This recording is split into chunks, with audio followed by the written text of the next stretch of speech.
পশ্চিমবঙ্গে তৃণমূলের ১.৫ দশকের শাসন ভেঙে নিশ্চিত বিজয়ের পথে বিজেপি। তামিলনাড়ুতে থালাপতি ঝড়, জয়ের পথে টিভিকে।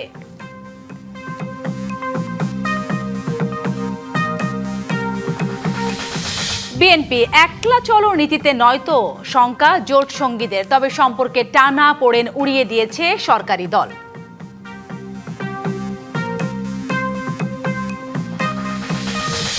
পরিত্যক্ত ৮টি বিমানবন্দর চালু করবে সরকার। ৩ মাসের মধ্যে কক্সবাজার বিমানবন্দরে চালু হচ্ছে আন্তর্জাতিক ফ্লাইট।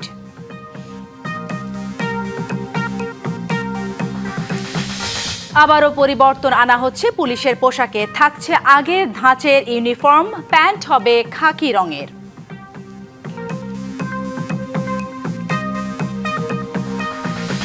উন্নতি হচ্ছে না হাওরের পরিস্থিতির, উল্টো পানি বাড়ছে সব নদ নদীর। ভারী বৃষ্টির পূর্বাভাস, পরিস্থিতি নাজুক হওয়ার শঙ্কা।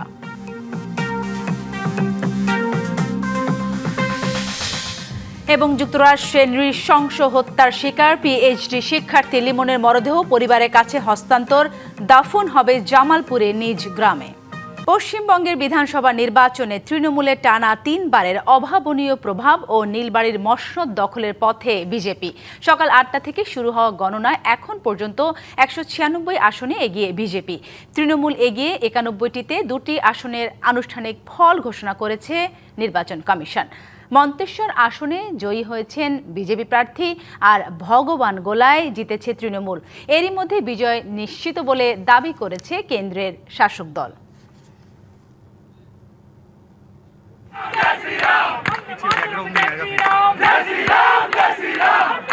পশ্চিমবঙ্গের বিধানসভা নির্বাচনে প্রায় জয়ের পথে কেন্দ্রে ক্ষমতাসীন বিজেপি। তবে ভবানীপুর আসনে বড় ব্যবধানে এগিয়ে আছেন তৃণমূল কংগ্রেস নেত্রী ও মুখ্যমন্ত্রী মমতা বন্দ্যোপাধ্যায়। গণনা অনুযায়ী ব্যবধান ১৬,০০০-এর বেশি।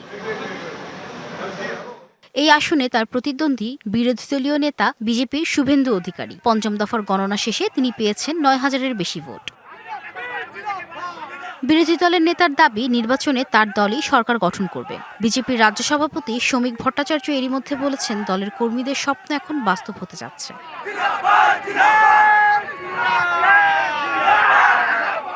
এদিকে ভোট গণনার মধ্যেই কিছু এলাকায় বিচ্ছিন্ন সংঘর্ষের খবর পাওয়া গেছে। কোচবিহারের দিনহাটায় বিজেপি ও তৃণমূল কর্মীদের মধ্যে সংঘর্ষ হয়েছে। পরে পুলিশ পরিস্থিতি নিয়ন্ত্রণে আনে।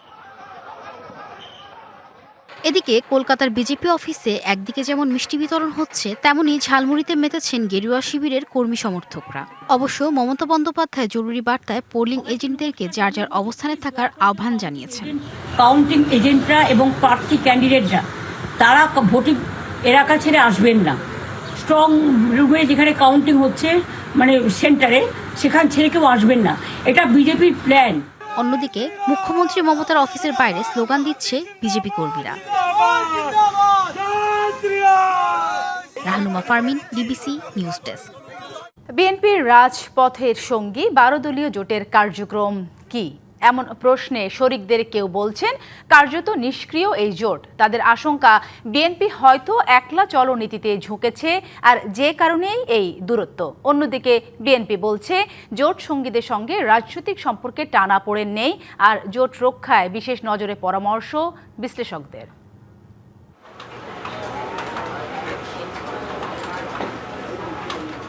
আন্দোলন, নির্বাচন ও ভোটের রাজনীতি, সার্বিকভাবেই জোট গঠনের সংস্কৃতি বেশ পুরনো।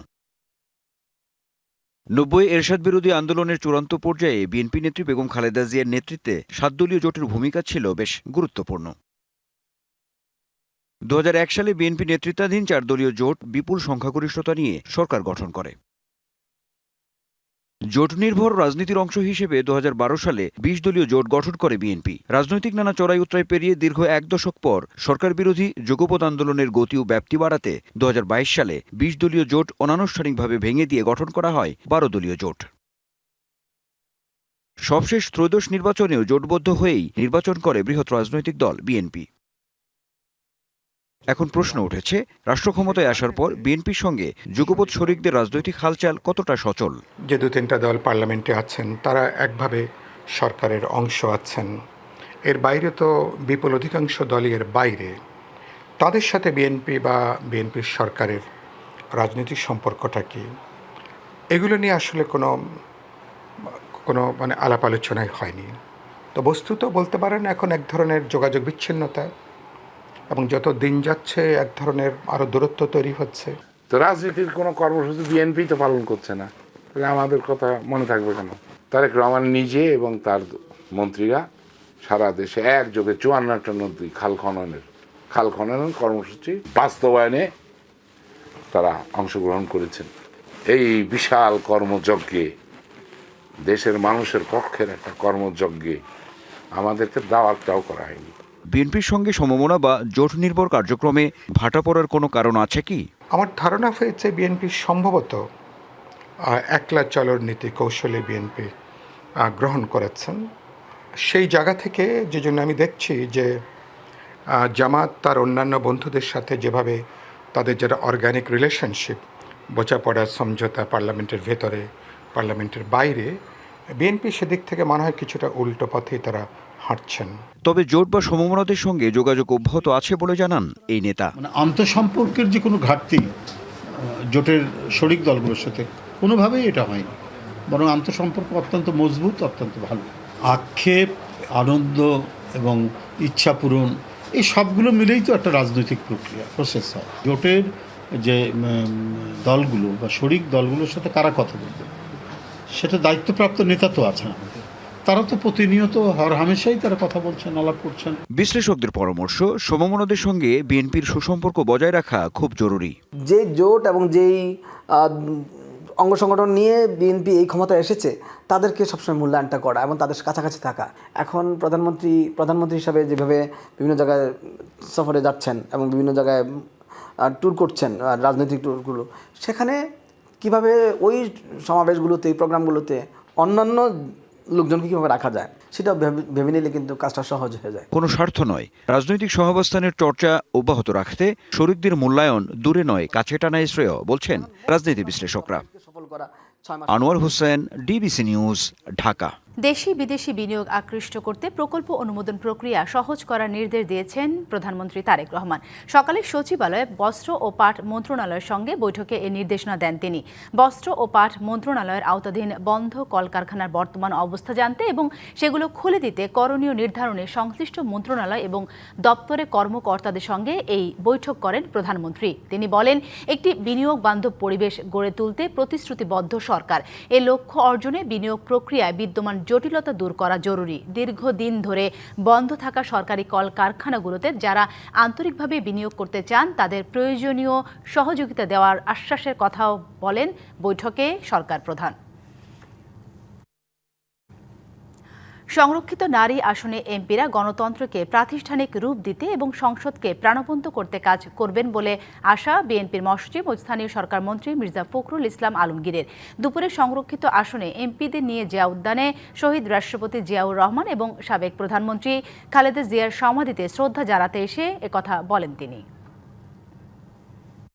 নারী সদস্যরা এখানে শপথ গ্রহণ করেছেন যে তারা বাংলাদেশে গণতন্ত্রকে প্রাতিষ্ঠানিক রূপ দিতে, জাতীয় সংসদকে কার্যকরী করার ক্ষেত্রে, জাতীয় সংসদকে সত্যিকার অর্থেই সকল কর্মকাণ্ডের কেন্দ্রবিন্দু পরিণত করতে তারা তাদের ভূমিকা রাখবেন। বগুড়া, ঠাকুরগাঁও সহ পরিত্যক্ত 8টি বিমানবন্দর নতুন করে চালুর সিদ্ধান্ত নিয়েছে সরকার। শিগগিরই আন্তর্জাতিক ফ্লাইট চালু হতে যাচ্ছে কক্সবাজার বিমানবন্দরে। বাজার নিয়ন্ত্রণ ও কোরবানি পশু চামড়া সংরক্ষণে উদ্যোগ নিতে নির্দেশ দেওয়া হয়েছে ডিসিদের প্রশাসকদের। সোমবার প্রশাসক সম্মেলনের দ্বিতীয় দিনে এসব তথ্য জানান সরকারের মন্ত্রীরা। 4 দিনের জেলা প্রশাসক সম্মেলন রবিবার প্রধানমন্ত্রী উদ্বোধনের পর সোমবার দ্বিতীয় দিনে বিভিন্ন সেশনে ডিসিদের সাথে মন্ত্রী ও সংশ্লিষ্ট কর্মকর্তারা বিভিন্ন মন্ত্রণালয় ও বিভাগীয় সম্পর্কিত বিষয় নিয়ে আলোচনা করেন।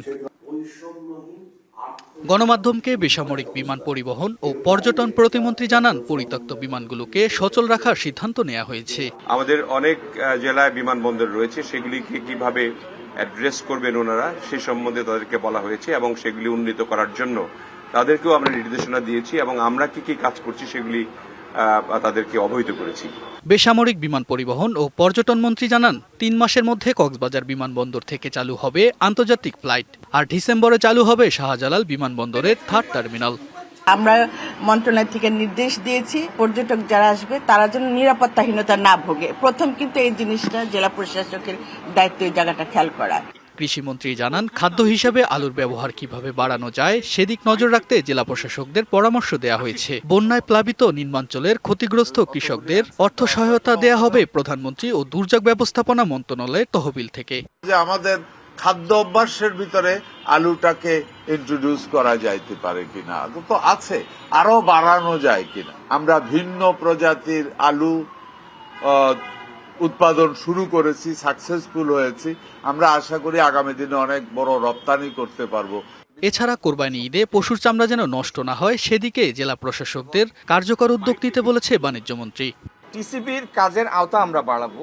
আগামী কুরবানির ঈদে আমাদের কোনো চামড়া যেন নষ্ট না হয় সেই জন্য আমরা কিছু দিক নির্দেশনামূলক পদক্ষেপ নিচ্ছি। কোনো ট্রাকে চামড়া উঠবে না, কারণ চামড়া উঠানো মানে ঢাকায় চলে আসা, তাতে আমাদের এক্সিস্টিং সেটআপের উপরে একটা লোড তৈরি হয়। এই চামড়ার কুরবানির সময় যে চামড়াটা আমাদের হাতে আসবে তার পুরোটাই ইনশাল্লাহ আমরা সংরক্ষণ করব, নষ্ট হতে দিব না। বাজারে পণ্যের দাম স্থিতিশীল রাখতে নজরদারি বাড়াতে ডিসিদের নির্দেশনাও দিয়েছে বাণিজ্যমন্ত্রী। তুষার আহমেদ, ডিবিসি নিউজ। পুলিশ সদস্যদের পোশাকে আবারও পরিবর্তন আনা হচ্ছে। আগের ধাঁচের পোশাকে ফিরছে পুলিশ বাহিনী, তবে প্যান্টের রং থাকবে খাকি।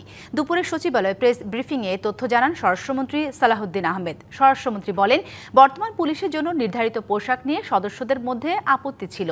এ বিষয়ে তারা স্বরাষ্ট্র মন্ত্রণালয়ে আবেদন করেন, তার পরিপ্রেক্ষিতেই পোশাক পরিবর্তনের সিদ্ধান্ত নেওয়া হয়েছে। সারা দেশে এবং পুলিশ বাহিনীর মধ্যে যে বিদ্যমান তাদের পোশাক আছে এটা নিয়ে কেউ সন্তুষ্ট না। পুলিশ বাহিনীর আবেদনের প্রেক্ষিতে আমরা বিষয়টা বিবেচনা করেছি। উপরের অংশ আগে যেটা ছিল মেট্রোর জন্য এবং সারা দেশের জন্য সেটা আমরা বহাল রেখেছি, তবে প্যান্ট পাজামা সেটা আমরা খাকি ড্রেস দিয়েছি। বিচারপতিদের বয়স কমিয়ে ৬৭ থেকে ৬৫ করার পক্ষে নন, বরং বাড়ানোর পক্ষে আইনমন্ত্রী মোহাম্মদ আসাদুজ্জামান বলেন, কেউ এ বিষয়ে উদ্যোগ নিলে তা বিবেচনা করা হবে। সোমবার আন্তর্জাতিক অপরাধ ট্রাইব্যুনালে এ কথা জানান তিনি। এ সময় বর্তমান ট্রাইব্যুনালের কার্যক্রম নিয়ে প্রশ্ন তোলার মতো কিছু নেই দাবি করে আইনমন্ত্রী বলেন, প্রসিকিউশনের বিরুদ্ধে অনিয়মের অভিযোগগুলো সর্বোচ্চ গুরুত্ব দিয়ে পদক্ষেপ নেওয়া হয়েছে। এছাড়া সুপ্রিম কোর্টের এজলাসে সাংবাদিকদের প্রবেশ নিয়ে প্রধান বিচারপতির সিদ্ধান্ত প্রশাসনিক উল্লেখ করে এই সিদ্ধান্ত পুনর্বিবেচনা করা হবে বলে আশার কথা জানান আসাদুজ্জামান।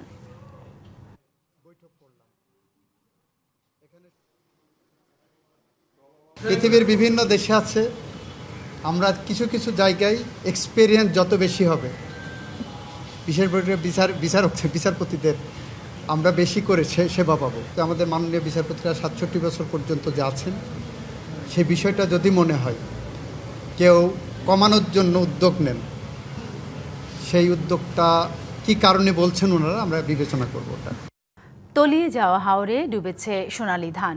কোথাও কোথাও সামান্য ধান কাটা হলেও নষ্ট হচ্ছে খোলায় পড়ে। শ্রমিক সংকটে ফসল শুকাতে না পারায় বাধ্য হয়ে মধ্যস্বত্বভোগীদের কাছে বিক্রি করতে হচ্ছে। এতে মিলছে নামমাত্র মূল্য, উঠছে না উৎপাদন খরচটুকু। ৭ জেলা নিয়ে বিস্তৃত হাওর, বিশাল তার ব্যাপ্তি। অধিকাংশ হাওরই এখন পানিতে থই থই করছে। তলিয়ে গেছে বোরো ধানের ক্ষেত। বছরের একমাত্র ফসল বোরো ধান ঘরে তোলার আগেই প্রকৃতির ছোবল। নৌকা দিয়ে পানির নিচে ডুবে থাকা ধান তোলার চেষ্টা করছেন কেউ কেউ। কয়েক জায়গায় সামান্য ধান কাটতে পেরেছেন কৃষক, কিন্তু শুকানোর জায়গা নেই। আবার আছে শ্রমিক সংকটও। রোদ উঠলেও শঙ্কা কাটেনি হাওরে, যে কোনো সময় আবার নামতে পারে ঝুম বৃষ্টি। তাই ফসল নিয়ে দুশ্চিন্তা। এই বৃষ্টি অনেক ক্ষতি করছে, আমরা কোনো ধান ফান কিচ্ছু তুলতে পারছি না। ৭-৮টা দিন ধরে কোনো ঘুম নাই, খানিও নাই। আউরের তোলাত আছি, তোলা তুই ধান এখন তুই আর কোনো নেই, তো পানি বাড়ে আবার টানতে নৌকাও নাই। ভেজা ধান সরকারি গুদামে বিক্রি করা সম্ভব না হওয়ায় কৃষক বাধ্য হয়ে মধ্যস্বত্বভোগীদের কাছে বিক্রি করছেন। উঠছে না উৎপাদন খরচও। বর্তমানে পানি তোলে আছে, সাগর অত নিরুপায়, এবং আমি একা করি না, ইয়াওয়ারটা বেশি অংশ বাগই পানির তোলে অনেকে রই। নাল্লাই জানেন তো খান্দা কি খান্দা সারা আর পুস্তা নাই রে বাবা, বের থাকি ৭০,০০০ টাকা তুললেন। কৃষি সম্প্রসারণ অধিদপ্তর বলছে, সুনামগঞ্জ, কিশোরগঞ্জ, নেত্রকোনা, হবিগঞ্জ, সিলেট, মৌলভীবাজার ও ব্রাহ্মণবাড়িয়ায় ৪৬,৭৩০ হেক্টরের বেশি ধান ক্ষেত তলিয়ে ফসলের ক্ষতি হয়েছে। রোদ না থাকায় ধান তোলার পরও নষ্ট হচ্ছে। সব পানি চলে গেছে কি অন্তরিটা আনার মতন নাই। সরকার আগে আমরা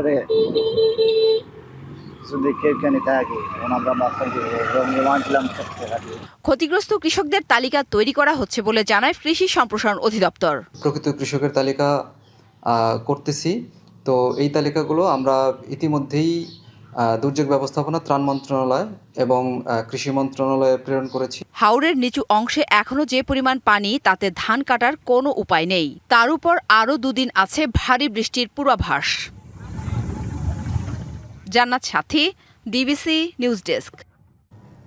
উন্নতি হচ্ছে না হাওরের পরিস্থিতির, উল্টো ওই অঞ্চলে প্রায় সব নদ নদীর পানি বাড়ছে আরও। আছে ভারী বৃষ্টির পূর্বাভাসও, ফলে পরিস্থিতি আরও নাজুকের আশঙ্কা করছেন সংশ্লিষ্টরা। বিশেষজ্ঞরা বলছেন, হাওরে কৃষককে আগাম সতর্ক না করা এবং দ্রুত ফসল তোলার আধুনিক ব্যবস্থা না করা গেলে ক্ষয়ক্ষতি এড়ানো সম্ভব নয়। ভারী বৃষ্টি এবং উজানের ঢলে সম্প্রতি খারাপ পরিস্থিতি তৈরি হয়েছে হাওর এলাকায়। এরই মধ্যে তলিয়ে গেছে হাজার হাজার হেক্টর ফসলি জমি, নষ্ট হয়েছে কয়েক হাজার হেক্টর জমির ধানও।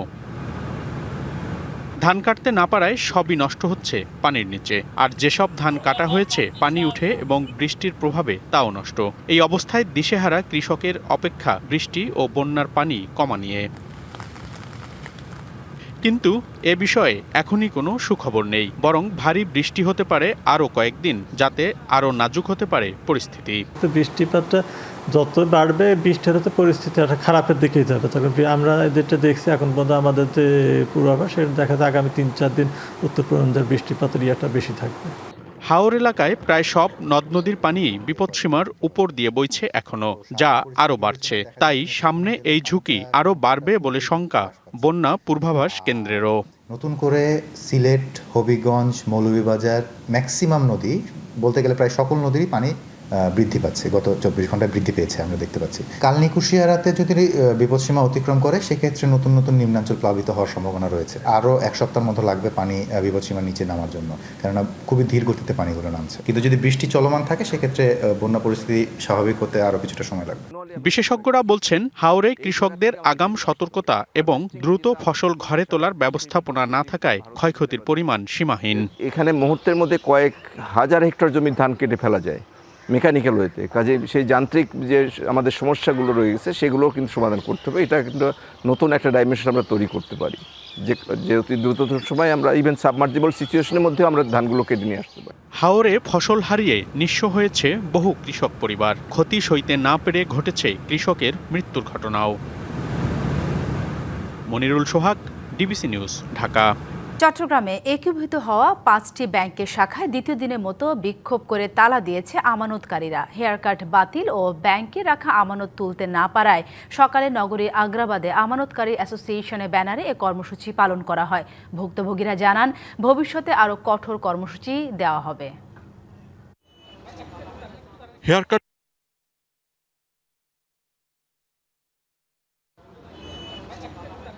হেয়ারকাট বাতিল ও আমানত ফেরতের দাবিতে টানা দ্বিতীয় দিনে কর্মসূচি পালন করেন একীভূত হওয়া 5 ব্যাংকের গ্রাহকরা। সোমবার সকালে নগরীর আগ্রাবাদে এক্সিম ব্যাংকের একটি শাখার সামনে জড়ো হয়ে বিক্ষোভ করেন তারা। পরে বিক্ষোভকারীরা শাখাটিতে তালা ঝুলিয়ে দেন। পর্যায়ক্রমে ইউনিয়ন, ফার্স্ট সিকিউরিটি ইসলামী, গ্লোবাল ইসলামী ও সোশ্যাল ইসলামী ব্যাংকের বিভিন্ন শাখায়ও তালা দেন আমানতকারীরা।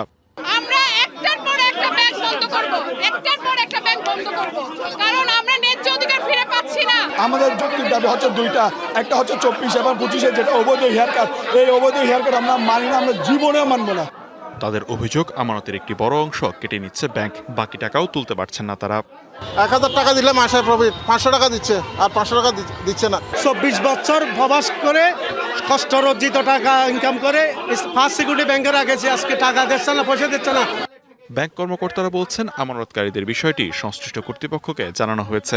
ব্যাংকের কার্যক্রম চলতেছে, ব্যাংকের আমরা এই পর্যন্ত জানুয়ারি থেকে এখনো পর্যন্ত 8 কোটি টাকা পেমেন্ট করছি। কার্যক্রম না চললে তো এটা হতো না। প্রধান কার্যালয়ে আমরা সবসময় যোগাযোগ রাখতেছি এবং ঊর্ধ্বতন কর্তৃপক্ষকেও জানানো হয়েছে। অপ্রীতিকর ঘটনা এড়াতে মোতায়েন রয়েছে পুলিশ। রবিবার একই দাবিতে খাতুনগঞ্জে কয়েকটি ব্যাংকের শাখায় তালা দেন গ্রাহকরা। DBC news desk. সাবেক প্রধান উপদেষ্টা ডক্টর মোহাম্মদ ইউনূসের নেতৃত্বাধীন অন্তর্বর্তী সরকারের সার্বিক কর্মকাণ্ডে বৈধতা চ্যালেঞ্জ করে হাইকোর্টে রিট দায়ের করা হয়েছে। জনস্বার্থে হাইকোর্টের সংশ্লিষ্ট শাখায় রিটটি করেন সুপ্রিম কোর্টের সিনিয়র আইনজীবী মোহাম্মদ মোহসিন রশিদ। এতে সে সময়কার গৃহীত বিভিন্ন আইন প্রণয়ন, সংস্কার কমিশন ও দেশি বিদেশি চুক্তির বৈধতার বিষয়ে কমিশন গঠন করে অনুসন্ধানের আর্জি জানানো হয়। রিটকারী আইনজীবী বলেন, দেশের স্বার্থে ইউনূস সরকারের সব কর্মকাণ্ড তদন্ত করা দরকার। সরকারের কাছে যে একটি কমিশন গঠন করা দরকার, under the commission of inquiry act গঠন করে ইউনূস সাহেবের যত অপকর্ম আছে সবগুলি তদন্ত হওয়া দরকার। বাংলাদেশ ও মার্কিন যুক্তরাষ্ট্রের মধ্যে গত ৯ ফেব্রুয়ারি সই হওয়া পারস্পরিক বাণিজ্য চুক্তির বৈধতা চ্যালেঞ্জ করে হাইকোর্টে রিট দায়ের করা হয়েছে। সকালে সুপ্রিম কোর্টের আইনজীবী মোহাম্মদ মাইদুল ইসলাম পলক ও সুবীর নন্দী দাস রিটটি দায়ের করেন। রিট আবেদনে বলা হয়, চুক্তিটি সুস্পষ্টভাবে অযৌক্তিক, কাঠামোগতভাবে অসম এবং জাতীয় স্বার্থের জন্য ক্ষতিকর। রিটে আরও বলা হয়েছে, চুক্তিটির আলোচনা ও সম্পাদনের ক্ষেত্রে দেশের অর্থনৈতিক সার্বভৌমত্ব ও জনকল্যাণ রক্ষার অন্তর্বর্তী সরকার ব্যর্থ হয়েছে। রিটকারী আইনজীবী আরও বলেন, এই চুক্তি নির্বাচনে মাত্র 3 দিন আগে হয়েছিল, যখন সবার নজর ছিল ভোটে। চুক্তিতে বাংলাদেশে তেমন কোনো স্বার্থ রক্ষা হয়নি, কেবল যুক্তরাষ্ট্রেরই স্বার্থ রক্ষা হয়েছে। কুকি চীনের 20,000 পোশাক তৈরির মামলার প্রধান আসামিকে জালিয়াতি করে জামিন নেওয়ার ঘটনায় বেঞ্চ অফিসার জাকির হোসেনকে সাময়িক বরখাস্ত করেছে হাইকোর্ট। পাশাপাশি কেন তার বিরুদ্ধে ব্যবস্থা নেওয়া হবে না তা জানতে কারণ দর্শানো নোটিশ দেওয়া হয়েছে। এর আগে তথ্য গোপন করে হাইকোর্ট থেকে জামিন নেন চট্টগ্রামের কুকি চীনের পোশাক জব্দের ঘটনায় করা সন্ত্রাস বিরোধী আইনের মামলার আসামি শাহিদুল ইসলাম। সে সময় সম্পূর্ণ ভিন্ন একটি মামলার এজাহার ও তথ্য উপস্থাপন করা হয়, যেখানে কুকি চীন সংশ্লিষ্ট কোনো অভিযোগই ছিল না। 7 মাস পর চলতি বছরের এপ্রিলের শেষ দিকে জামিন জালিয়াতির বিষয়টি প্রকাশ পায়। এই ঘটনা জানার পর প্রধান বিচারপতি 2 দিনের মধ্যে তদন্ত করে দায়ীদের চিহ্নিতে নির্দেশ দেন। এরপরই বেঞ্চ অফিসার জাকিরকে বরখাস্ত করা হয় হাইকোর্ট প্রশাসন থেকে। 2025 সালের 17 মে চট্টগ্রামের বায়েজিদ বোস্তামি এলাকায় তৈরি পোশাক কারখানা রিংবো অ্যাপারেলসের গুদাম থেকে পার্বত্য চট্টগ্রামের সশস্ত্র সংগঠন কুকি চীন ন্যাশনাল ফ্রন্টের সদস্যদের জন্য তৈরি করা 20,300 পিস পোশাক জব্দ করা হয়। এই ঘটনায় 3 জনকে গ্রেপ্তার করা হয়।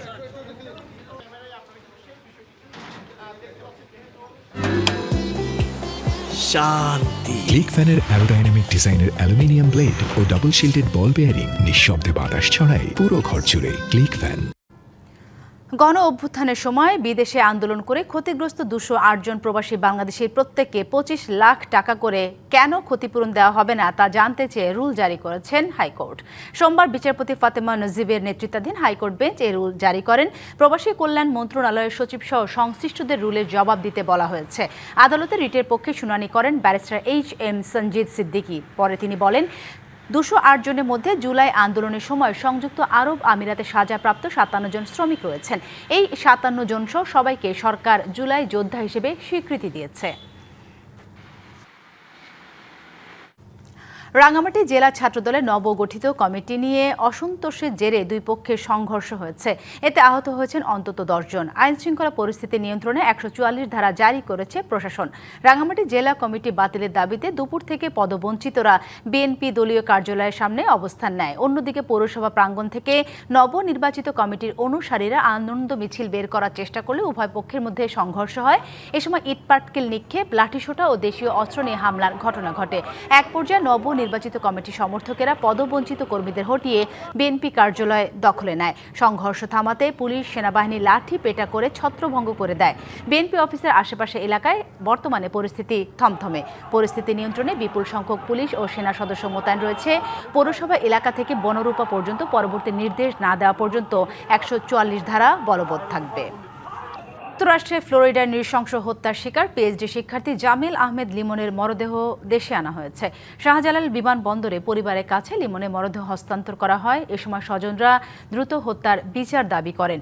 পরে পররাষ্ট্র প্রতিমন্ত্রী শামা ওবায়দ জানান, সুবিচার নিশ্চিতের জন্য যুক্তরাষ্ট্রের সরকারের সঙ্গে যোগাযোগ চলছে। মেধাবী তরুণ জামিল আহমেদ লিমন উচ্চশিক্ষার স্বপ্ন নিয়ে গিয়েছিলেন যুক্তরাষ্ট্রে। নির্মম হত্যার শিকার হয়ে দেশে ফিরলেন নিথর শরীরে কফিনবন্দি হয়ে। সোমবার সকালে এমিরেটস এয়ারলাইন্সের একটি ফ্লাইটে লিমনের মরদেহ শাহজালাল আন্তর্জাতিক বিমানবন্দরে এসে পৌঁছায়। বিমানবন্দরে আনুষ্ঠানিকতা শেষে লিমনের মরদেহ দেয়া হয় স্বজনদের কাছে। এ সময় পররাষ্ট্র ও প্রবাসী কল্যাণ মন্ত্রণালয়ের প্রতিনিধিরা উপস্থিত ছিলেন। বিমানবন্দর থেকে মরদেহ নেওয়া হবে জামালপুরে, সেখানেই পারিবারিক কবরস্থানে দাফন হবে। এখান থেকে সোজা জামালপুরে মাদারগঞ্জে নিয়ে যাওয়া হবে, বাদ মাগরিব জানাজা সম্পন্ন হবে। দ্বিতীয় আমার ছেলেকে এইভাবে যে মরতে হবে জানি না, উপরওয়ালা জানে কি কষ্ট দিছে, এটাই আমার কাছে কষ্ট। বিমানবন্দরে বাংলাদেশি 2 শিক্ষার্থীর করুণ পরিণতি আর সুবিচারের বিষয়ে কথা বলেন পররাষ্ট্র প্রতিমন্ত্রী। আমরা চেষ্টা করেছি প্রবাসী কল্যাণ মন্ত্রণালয়ের সাথে সমন্বয় করে যত তাড়াতাড়ি সম্ভব আমাদের লিমনের মরদেহ আমরা দেশে ফিরে আনতে পারি। লিমনের সাথে আরও একটি মেয়ে আমাদের বাংলাদেশের সন্তান বৃষ্টি, ও নিহত হয়েছে। রিসেন্টলি আমরা জানতে পেরেছি যে বৃষ্টির মরদেহ শনাক্ত করা গেছে এবং তারও সেটাও আমরা যাতে আমরা খুব শীঘ্রই ফেরত আনতে পারি সেই কার্যক্রম চলছে। লিমনের সঙ্গে হত্যাকাণ্ডের শিকার হন আরেক শিক্ষার্থী বৃষ্টি। 16 এপ্রিল যুক্তরাষ্ট্রের ফ্লোরিডায় নিখোঁজ হন 2 জন। 8 দিন পর মরদেহ উদ্ধার করা হয় লিমনের। পরে বৃষ্টির খণ্ডিত মরদেহ উদ্ধার করে পুলিশ। আঞ্জাম খালেক, ডিবিসি নিউজ, ঢাকা। তেহরানের দেওয়া শান্তি প্রস্তাবের জবাব দিয়েছে ওয়াশিংটন, এমন তথ্য জানিয়েছে পররাষ্ট্র মন্ত্রণালয়ের মুখপাত্র ইসমাইল বাঘাই। এছাড়া মার্কিন প্রেসিডেন্ট ডোনাল্ড ট্রাম্প জানিয়েছেন হরমুজে আটকে থাকা জাহাজগুলোকে নিরাপদে সরে যেতে সর্বোচ্চ চেষ্টা করা হবে। ইরানের দেওয়া নতুন শান্তি আলোচনা প্রস্তাব নিয়ে ট্রাম্প জানান ইরানের সঙ্গে খুব ইতিবাচক আলোচনা করেছেন মার্কিন আলোচকেরা। এদিকে সংঘাতে বাইরে থাকা যেসব দেশের জাহাজ হরমুজ প্রণালীতে আটকে আছে তাদের নিরাপদে সরে যেতে সর্বোচ্চ চেষ্টা করবে যুক্তরাষ্ট্র। তার এ উদ্যোগের নাম দিয়েছে প্রজেক্ট ফ্রিডম। ট্রাম্পের দেওয়া এই পোস্টের প্রতিক্রিয়ায় ইরান পার্লামেন্টের জাতীয় নিরাপত্তা কমিশনের প্রধান ইব্রাহিম আজিজি হুঁশিয়ারি দিয়ে বলেন হরমুজ প্রণালীতে যুক্তরাষ্ট্রের যে কোনো ধরনের হস্তক্ষেপকে যুদ্ধবিরতির লঙ্ঘন হিসেবে গণ্য করা হবে। বৃষ্টি, বাধা আর নানা অব্যবস্থাপনার মধ্য দিয়ে শুরু হলো ঢাকা প্রিমিয়ার ডিভিশন লিগের এবারের আসর। প্রথম দিন মাঠে গড়িয়েছে 6টি ম্যাচ। উদ্বোধনী অনুষ্ঠানে ক্রীড়া প্রতিমন্ত্রী ও বিসিবি অ্যাডহক কমিটির সভাপতি থাকার কথা থাকলেও শেষ পর্যন্ত বসুন্ধরা স্পোর্টস কমপ্লেক্সে টুর্নামেন্টের উদ্বোধন করেন বিসিবির অ্যাডহক কমিটির সদস্য রফিকুল ইসলাম বাবু। এ সময় উপস্থিত ছিলেন বিসিবি সিইও এবং পৃষ্ঠপোষক প্রতিষ্ঠানের কর্মকর্তারা। পুরো আসরে অনুষ্ঠিত হবে 66টি ম্যাচ আর লিগের পর্দা নামবে 11 জুন। সুপার লিগ ও রেলিগেশন ছাড়া টুর্নামেন্ট অনুষ্ঠিত হবে সিঙ্গেল লিগ ফরম্যাটে। বৃষ্টির সিজনে টুর্নামেন্ট শেষ করা চ্যালেঞ্জিং হলেও স্বচ্ছতা নিয়ে আসর শেষ করা প্রত্যাশা বিসিবির গ্রাউন্ডস কমিটি চেয়ারম্যানের। রেইনি সিজনে খেলা শুরু হয়েছে, এটা জানেন বিভিন্ন চড়াই উতরাই করে বিভিন্ন সমস্যার কারণে ক্লাবগুলিও খেলতে মানে অস্বীকৃতি জানিয়েছিল। তো এখন ধরেন সবাই আসছে, সব ক্লাবগুলি আসছে খেলতে, এটা হলো বড় কথা। অবশ্যই চ্যালেঞ্জ, সেই চ্যালেঞ্জটা আমরা গ্রহণ করেছি। ইনশাল্লাহ বৃষ্টি না হলে প্রত্যেকটা জায়গায় সুষ্ঠু সুন্দরভাবে লিগের খেলা অনুষ্ঠিত হবে। চলছে বিসিবি অ্যাডহক কমিটির সভায় নির্ধারিত হবে বিসিবির নির্বাচনের তারিখ, নির্বাচনী প্রক্রিয়া, রোডম্যাপ তৈরির পাশাপাশি বেশ কিছু এজেন্ডা নিয়ে আলোচনা হবে এই সভায়। 3 মাসের সময়সীমা নিয়ে অ্যাডহক কমিটি দ্বারা পরিচালিত হচ্ছে বিসিবি, যে কমিটির নেতৃত্বে আছেন তামিম ইকবাল। এর মাঝে নির্বাচন দেওয়ার মূল কাজ করতে হবে কমিটিকে। গুরুত্বপূর্ণ সিদ্ধান্ত আসতে পারে সোমবারের সভায়। চূড়ান্ত করা হবে নির্বাচনের দিনক্ষণ। এছাড়া অনূর্ধ্ব 19 দলে কোচ নিয়োগ, নারীদের টি-20 বিশ্বকাপ আয়োজন নিয়ে প্রস্তুতি ও পাকিস্তান সিরিজের স্পন্সর নির্ধারণ করা হতে পারে। অ্যাডহক কমিটির অধীনে সুষ্ঠু একটি নির্বাচন আয়োজনের প্রতিশ্রুতি দিয়েছেন তামিম। ডিবিসি সংবাদে এই ছিল এখনকার মতো। ডিবিসি নিউজের সংবাদগুলো পড়তে ভিজিট করুন dbcnews.tv আর ভিজিট করুন ডিবিসির ফেসবুক পেজ এবং ইউটিউব চ্যানেল। ডিবিসির সঙ্গেই থাকুন।